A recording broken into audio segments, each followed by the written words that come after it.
beef guys. So yung beef. Yan na guys oh. Yan ang beef.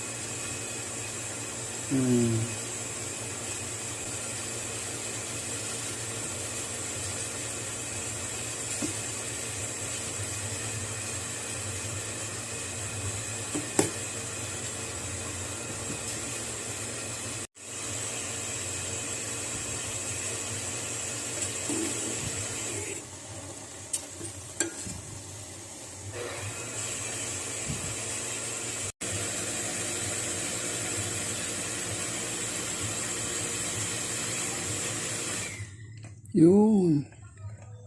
Laki. Musok na. Guys, kain na tayo. Yung rice guys. So yan, rice.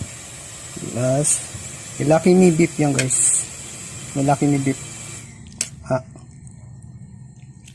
Yan, laki ni beef ang ulam po guys. Diba sarap yan din yan guys ha. Tapos may kain tayo guys. Yan o. O, diba?